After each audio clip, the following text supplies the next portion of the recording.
imagine the incredible infrastructure and improvement required in order to power ships at port. That's quite a commitment.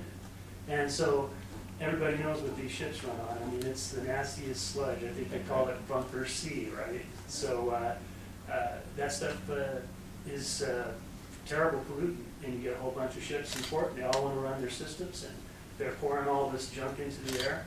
So the best way to get them to stop doing that is to have shore power. So by 2014, I think 50% of the ships that come to the port are supposed to be on shore power. And I think by 2018 or 2019, it's supposed to be something like 80 or 90%. So they're setting some pretty ambitious goals. Another thing, obviously, that's a big power user at any port is the lighting. And so they use these high-masted LED, lights. Even in a building, most people don't think about it like that. Say 40 to 45% of the power that's used is heating, cooling, ventilating.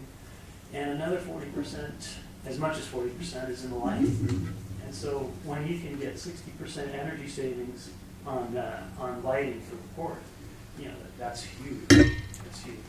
And of course, every single kilowatt that we save is greenhouse gas emissions that are reduced. Generating your power on site. I think some of you probably rolled in here and saw the PV power system that's at the college here, right?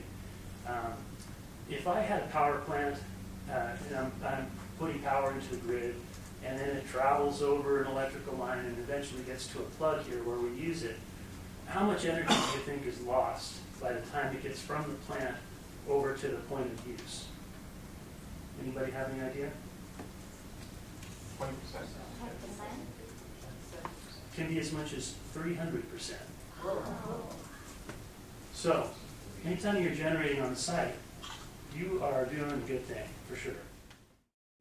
Has anybody ever dealt with radiant flooring? Some people probably put it in their houses, right? Well, if you've ever been in a huge warehouse, and who hasn't if they've been around the port, it's a lot of volume of air, so you don't want to heat up a bunch of air and try to move it through a warehouse. So what do? They have, radiant heating in the warehouse. So the whole point is that you don't have to heat up every single bit of air in the warehouse. You only heat up what you need to heat up, the people and the floor area that needs to be comfortable.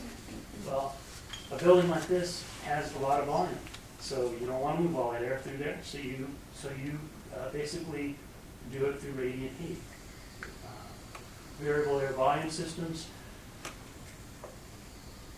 If I have a cooling or heating need in a room, I don't want to put the same amount of air in there all the time.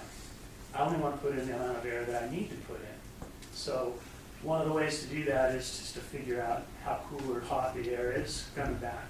And if it needs to be warmer or cooler, I crank it up a little bit. And if it doesn't need that much, I crank it down a little bit.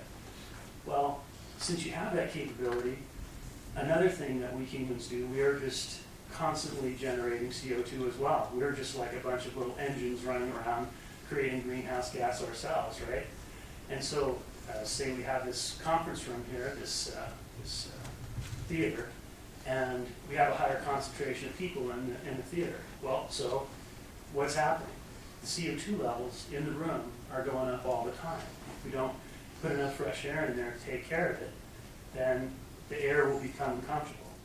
The CO2 system can do two things. You can monitor CO2 in the building, and when it needs more fresh air, you can pump it in. But you also get energy savings on the other side of it. If you decide that you don't need that much air, if say this room is not occupied, you don't need to keep throwing a whole bunch of air into it. You can find out how much air it actually needs and dial that air back.